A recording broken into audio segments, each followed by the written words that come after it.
Olá, como vai? Agora eu vou falar sobre a ontogenia larval em peixes, que nada mais é do que mostrar como eles crescem até tornarem-se juvenis e também como classificá-los nessa fase da vida e os identificar. Acompanhe o vídeo, descubra a importância do tema e não esqueça de curtir e deixar os comentários. Se gostar, compartilhe e inscreva-se no canal Aquáfilos. Como ocorre com muitos outros animais, os peixes passam por um processo de transformações que começam no ovo e também após eclodirem como larvas. Inicialmente não têm aparência de peixe e nem possuem mecanismo de escape aos predadores, pois quando flutuam, simplesmente são carregadas pela água. Quando estão no ninho, dependem muito dos pais. Portanto, uma pequena parcela que sobrevive nessa fase da vida é formada por recrutas bem preparados e que comporão os novos estoques pesqueiros. Vamos dividir o tema em duas partes. Primeiro falaremos sobre os estágios de desenvolvimento e depois sobre identificação das larvas. Em relação a estágios de desenvolvimento, abordaremos sobre as terminologias, porque é importante que antes de classificá-las, devamos escolher uma dentre aquelas utilizadas universalmente. As três terminologias frequentemente utilizadas ao longo do tempo dos estudos com larvas baseiam-se respectivamente na presença do material do vitelo, a qual seleciona as larvas como larva com vitelo, primeira foto superior à esquerda, simplesmente larva abaixo à esquerda e pré-juvenil na foto da direita. Nas transformações que ocorrem na nadadeira caudal homocerca, destacada pelos círculos, definindo-se como estágio de pré-flexão da notocorda, foto superior à esquerda, estágio de flexão, foto inferior à esquerda e estágio de pós-flexão à direita. E, finalmente, baseada no desenvolvimento das nadadeiras caudais e medianas, como a nadadeira adiposa, situada na parte superior da cauda, também a anal e a caudal. Aqui as larvas são denominadas como protolarva, aquelas ainda com vitelo e sem vitelo, mas antes da flexão da caudal, como nas duas fotos da esquerda.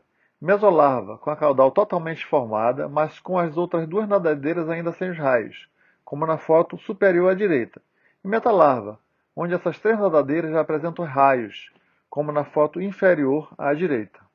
Neste quadro, temos um resumo das principais propostas de terminologias para a sistematização das primeiras fases de desenvolvimento dos peixes. Alguns autores levaram em conta as modificações que ocorrem no ovo e na larva até a fase juvenil, optando por subdividir cada uma das fases ou não, e outros apenas nas larvas, desconsiderando a fase ovo. Os produtores de peixes, na quase totalidade, denominam esse processo como alevinagem, que resulta na produção de alevinos para a criação ou comercialização. Ocorre que na pesquisa científica há uma busca pela padronização de procedimentos. Então, em um congresso sobre ontogenia sistemática realizado nos Estados Unidos em 83, adotou-se a terminologia que mais atendia aos propósitos de todas as demais, baseado na publicação de Austin Bolt de 54, que tratou da história de vida do bacalhau do Pacífico. Atualmente, ela é muito utilizada pelos estudiosos da área com pouquíssimas variações. Nela, o ovo é dividido em três fases embrionárias após a clivagem inicial, a saber, embrião inicial, estágio em que ocorre a diferenciação do embrião, cauda livre, estágio em que a cauda se desprende do vitelo, e embrião final, estágio em que o embrião se encontra completamente formado e pronto para a eclosão. Também considera a larva subdividida em quatro subfases e mais a fase juvenil em separado.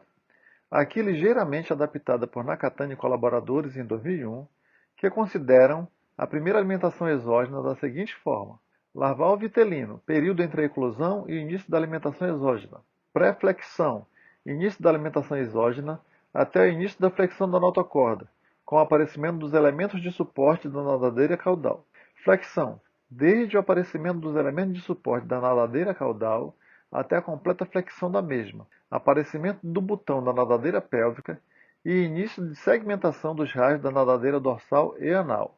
Pós-flexão, completa flexão da notocorda, completa formação dos raios das nadadeiras, absorção da nadadeira embrionária e o aparecimento de escamas.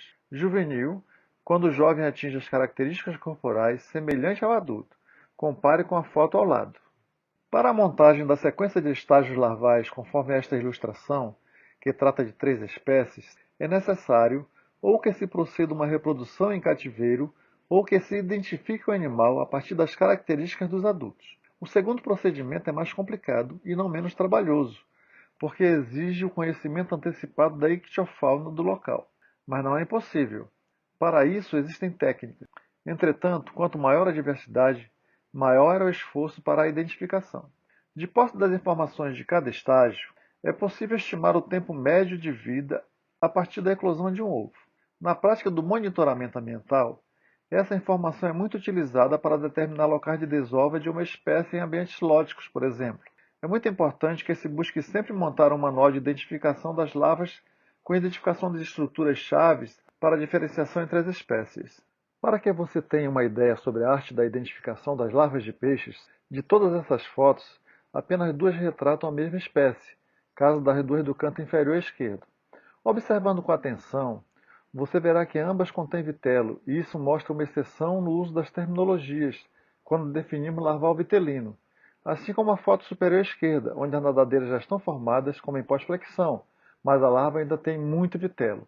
Isso acontece só para lembrar que toda regra apresenta exceção. Tanto na descrição dos estágios larvais em cativeiro, quanto a partir de larvas coletadas na natureza, são fundamentais dois tipos de informações: as medidas morfométricas e as merísticas. As morfométricas são as mesmas utilizadas para os peixes adultos, embora inicialmente as larvas não apresentem determinadas estruturas. Observe o número de informações passíveis de medidas na larva inicial acima e compare com as medidas da larva mais desenvolvida abaixo. As merísticas são aquelas que podem ser contadas, como miômeros pré-caudais e caudais, ou presença de cromatóforos, que são elementos de pigmentação. Nestas fotos constam um exemplar de dourado inteiro e o seu esqueleto, e alguns exemplos de medidas obtidas durante uma descrição. Note que pelo esqueleto é possível avaliar e contar as estruturas ósseas. No exemplo, destaca-se a contagem de vértebras. Aqui temos um jovem de Pinirampus pirinampo, submetido a um processo de diafanização, no qual elimina-se os músculos por ação de enzimas e possibilita-se a pigmentação diferenciada de estruturas ósseas com tons vermelhos e de cartilagens com tons azulados, através do uso de corantes específicos. A outra forma da visualização dos ossos é através de radiografias comuns. A junção dessas ferramentas auxilia na comparação entre as larvas e os seus adultos. Quando tudo fica confuso, podemos lançar mão de outra possibilidade de diferenciação, e daí usamos o padrão de pigmentação das larvas, que auxilia bastante, além das outras observações. Aqui temos a sequência de fases de desenvolvimento de larvas de dois pacus, Milossoma áurea à esquerda e Milossoma duriventre à direita, que, embora sobreponham morfometricamente, apresentam padrões de pigmentação bem distintos. E você já deve estar perguntando, e daí? Qual o propósito prático desse tipo de estudo? Um dos empregos do estudo da presença de larvas é a possibilidade de descobrir quais as espécies de peixes se estão reproduzindo, e dentre elas, quais aquelas que contribuem com a maior quantidade de recrutas em um período determinado do ano ou ao longo de um ciclo hidrológico completo. Dá uma olhada nessa tabela decorrente de um estudo de caso. Aqui as larvas caraciformes das famílias Caracidae, Curimatidae e Anostomidae são as mais abundantes da ordem e concentram-se mais em IC, larvas capturadas com rede que explora a coluna d'água. Já as larvas da família Pimelodidae, a quarta de baixo para cima destacada em amarelo, da ordem Celuriformes, representou 84,2% em TN, rede que coleta apenas no fundo do rio, mas também foi muito abundante em IC, correspondendo a 34% de todas as larvas capturadas, indicando grande contribuição tanto na coluna d'água quanto no fundo. Essa informação também dá a ideia do comportamento reprodutivo dos peixes. Aqui temos uma outra aplicabilidade importante do estudo das larvas: a identificação e delimitação de áreas e épocas de desova, aqui representadas pelo ciclo hidrológico, vazante, seca, enchente e cheia, em vários segmentos de um rio e em diferentes rios. Os círculos azuis estão em rios de água clara. As larvas estão dizendo que naquela região os peixes reproduzem principalmente em rios de água branca e pouquíssimo em rios de água claras. As letras identificam ou um rio ou um segmento do rio. Em conclusão, quando conseguimos determinar os estágios de desenvolvimento e identificar as larvas de peixes em qualquer ambiente aquático, temos uma ferramenta importante em mãos para responder muitas perguntas ecológicas e comportamentais dos mesmos, além de obter informações sobre os recursos pesqueiros. Se você gostou, curta, comente, compartilhe e inscreva-se.